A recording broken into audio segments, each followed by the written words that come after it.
Hello again and welcome to another dish of Southern Country. Hi, I'm Herb Southern. Welcome to the show. I have a favorite artist of mine I've played for years. Well, not that many, but her name is Suzy Bogguss. How you doing, Suzy? Oh, don't start out in trouble. That's bad. Hi. Good.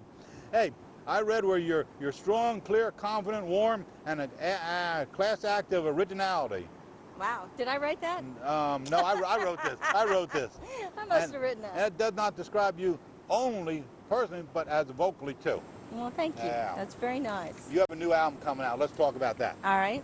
Well, I made it in New York. Okay. I came to New York. I met a friend here last year when I was playing at B.B. King's, and as a fella, I did a song on a children's album with about 10 years ago, and we had dinner after the show, and he was asking me what I was going to do next because I had finished this swing project, and what are you going to do next, you know? And I said, I don't know, what are you doing? And it sort of led from one thing to another to where we'd sort of had this mutual admiration over the years. And so I came up here last November and cut a few sides just to see if we had the chemistry, and started a project. Then I went back home and wrote 7 more songs to go on it. So I kind of knew the direction at that point, and so I'm excited about it. I had some of your hot New York cats playing on the record. It's really fun. Wow. Why'd you come to New York and not Nashville? What was the... Well, my friend is a New York producer, and I kind of wanted something a little different. The last album I made in Austin. Yes. And I made 14 albums in Nashville. I was just going to say that. It's like, it's not that I'm bored making albums in Nashville. Trust me, there's plenty of great songs and great people there, but it's just like, it's kind of like I can, so why not do it, you know? Might as well go for it. No, you made, like you just said, 14 albums. I wrote a flock of albums, but what's the difference between you vocally on this album and that the people are going to see when they buy this? Well, one of the things I think about the New York vibe that kind of is undercurrent, I wouldn't say that the songs are that much a stretch for me as far as what I've sung in the past and stuff, but because they've got this New York kind of groove and thing going underneath it, I think it sort of relaxed my voice a little bit. I lowered some of the keys, and I'm singing a little lower, and kind of just really relaxed. You need to be. I had a really great time singing this record, and I'm really excited about getting it out there and touring it next year. So. How many songs did you write with your husband for this? 7? For this one, no, I think I wrote 3 with my husband, and then he wrote one that is just gonna kill you. Oh yeah. You know, my Letting Go song. Oh yeah, sure. A lot of people have. They either hate me or love me for it. You know, it's a very touching song. But this is another kind of a letting go, but it's a different situation. It's more about how when you lose someone and you have to let go of them, that it's okay for you to go on and have a new life because you're still here on Earth, and they are in a better place. And it's okay. I know a lot of people feel guilt about the fact that they're, in a relationship with someone who's lost someone, and they feel like, oh gosh, I don't want to try to take her place, and also just the feeling of, should I, am I, by not, staying true to my one love that's not here on Earth, am I being, disloyal? But this song kind of lets people off the hook that have to go on with their lives. Did you sing this song on the Opry last week? I did. There you go. I bawled my eyes out. It was awful. Did you? I couldn't believe it. I decided it was my first time to sing the song, and I thought, oh, we'll do it at the Opry. That'll be great. But then it was on television. It's called Heaven. It was a huge, it was a huge, emotional. Very emotional. It's a very close song to my heart because it's about some close friends of mine. How did the Opry audience receive that? Oh my gosh. Yeah. I think that was why I ended up crying, because it was a television show. They had the lights up, and I could see the audience and people reaching for their handkerchiefs, and it moved me so much that I was, having a hard time. After the television portion was over, I had to sing Drive South, and I was like, oh my God. Choked already on that one. Do you think that song, Heaven, would become a signature song of yours, or what would you consider, of all these songs, of these hits that you had, what would be your signature song? I guess I'd have to say that something between Drive South and Letting Go, which, they're completely different types of songs, but, I think I get more requests for those 2 songs than any of them, and it's funny because, it's like 2 sides of my personality. There's the more serious side of me that, sees the more emotional thing. And then there's the side of me that just goes, I can't take anymore and I got to get out of town and I got to run and hide because I'm very good at getting in my car and just running from life in general. But So, you got to turn around and come back sooner or later. yeah, that's the truth. That's a problem. Yeah, but at least I'm on the road quite a bit, so I get to get away a lot. Let's go back a little bit with your album with Chet Atkins. Okay. That had to be a milestone in your career working with that man. Incredible.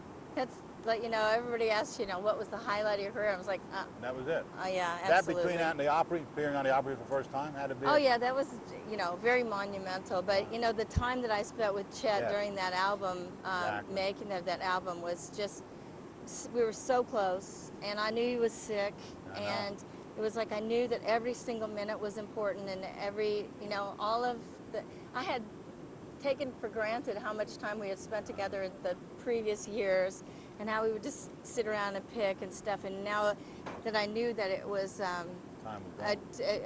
it was the time that I needed to absolutely revel in every moment of it. And I just had the time of my life. It was great. He was on my show about 10 years ago. Right. Yeah, he was out in Pennsylvania. I called him. He said, let's do it, Oh, that's great. He's a good man. Okay.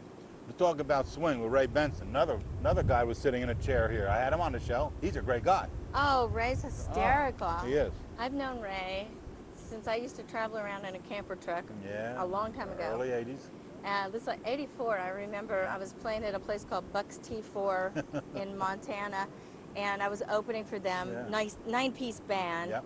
And here I am out there by myself with just my guitar, and Ray had to come on the stage and take my microphone and tell the audience, come on, y'all, now give her a chance to get her gas money, because they just wanted to dance, and here I'm just out there with just my guitar. It was tough. He's a great guy. Oh, he's wonderful. I read where you recorded that album in Austin. Yes, I went down to his studio. I also read somewhere that further down here that you felt that you had to go to Austin to do that swing album. Oh yeah, Why? I used all of his guys. Okay. Oh. These are his. They're partly his band today, and partly the band that he had 30 years ago. Wow. So it was these 5 guys. We did it in Ray's studio, where they are also completely comfortable. It was very laid back, and it was 1 or 2 takes on all these songs. And it was like, that was how I wanted it to be. It needed to be really relaxed. It really needed to be live as possible. And and Ray was in his element, so it was, it was just extremely comfortable. And I was trying to get the grease that he has. Because he's got a certain kind of thing that nobody else has. So that's what I was trying to get. You worked on a lot of collaborations. Yeah. How do you feel doing Eagle music? That had to be incredible. That's very comfortable for me. I started out playing in all the little coffee houses and bars across the states, and I played a lot of Eagle songs. Did you? You were an old timer then. I probably know every song on that album. So yeah, that's right. I've been doing that for a long time. How about the one with the Beatles, America's Lose the Beatles? That took you to vocal levels to a different place, didn't it? Well, that was a really cool thing because that was with Chet again. Yeah, right. And I can remember Chet called me and left a message on the Codaphone, and he said, "This is a typical thing. Girls happen to sing in funny keys sometimes. Yeah, okay. Let's sing in B flat and E flat and all this stuff." Yeah. But Chet used to just get so mad at me because I'd sing in all these girl keys. And so he left a message on my Codaphone that we were going to do the Beatles song. And he says, and we're going to do All My Lovin' and you're going to sing it in A. Okay. Okay. In other words, he wasn't going to leave it open to me to just tell him I was going to sing in B flat. Done. How about your salute to Bob Wills? That was incredible, man, too. Again, oh my God. With Ray. With Ray. Yeah. Just, and that kind of solidified my time in the studio with Ray. I knew that it would be a really positive experience. He's great. And of course, you did a Buddy Holly tribute. I did. I got to do that with Dave Edmunds, who's a rock and roller guy. You're right. There it is, Dave Edmunds, with the Red Hot Country. Right. Grammy nomination for that one. Yeah. Do all these collaborations take your vocal abilities in different directions? Not just that, but also your friendships, and then, later on, see, it's like, the thing with Chet, the thing with Ray Benson, it's like you make these friendships, and then you all of a sudden you notice this chemistry. I mean, if I could do everything over again, everybody that I met, that I had that magic moment with, that chemistry, I would have made a record with, because I would always have this like record of There the you go. time that we spent together. I mean, I have just, it's amazing to me, all the wonderful things. I've sung with Merle Haggard, I've sung Yeah. with Here. Buck Owens, you know, it's like, Did I'm you- so lucky. Did you ever actually sing with Duke Ellington, Nat King Cole, and Buddy Holly, or did you just sing their music? Never sung with any of them, But no. sang their music. Sang their music, Okay. just on the Swing Project. Oh, but well, that was awesome. that would have been awesome, though. Yeah, it would have been. And then you talk about, Yeah. let's pick another video. We already did Letting Go, and we did the one with Chet. Pick one now. You pick one. Okay, let's see. One of my, oh, I love No Way Out. No Way Out? Big fun.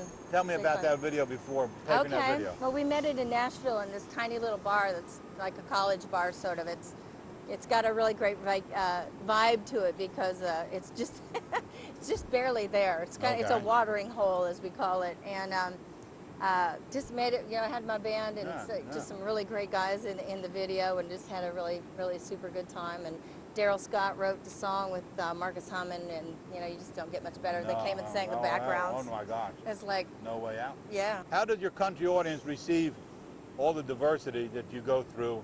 You take them on a heck of a journey through your sets, I'm sure.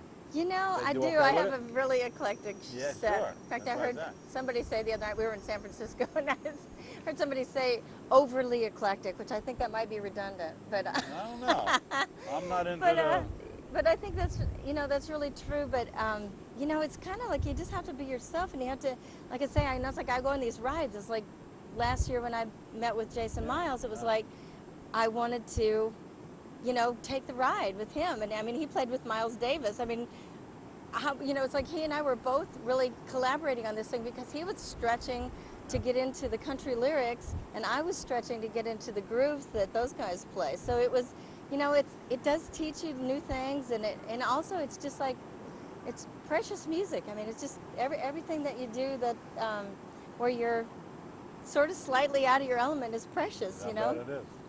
More challenging too. Yes, it is. Yeah. I'm yodeling with Patsy Montana song.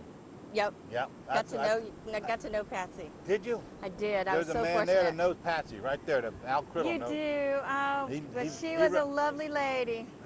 She was a lovely lady and very funny and kind of salty. I mean, she was not a shy little violet. She was a very strong-willed woman, and you know, she was traveling around with bands way before that was popular for women. I mean, back in that time, I mean, it was vaudeville and that kind of stuff that ladies that were traveling, and she really maintained her, you know, ladylikeness. You know, she was a very sweet person, but also she, you know, she had some strong opinions about music and that kind of thing. But love singing that song. Why'd you pick up on a yodeling song? How'd you yodel? Somebody left that in my mailbox. Somebody left me Patsy's album, and it was sort of like fate. It was like, I figured that I should be learning this stuff because, you know, somebody had taken it into their, you know, taken it under their wing to sort of expose me to something. And so I drove around the country yodeling in my car. Fortunately, didn't break my windshield. Okay.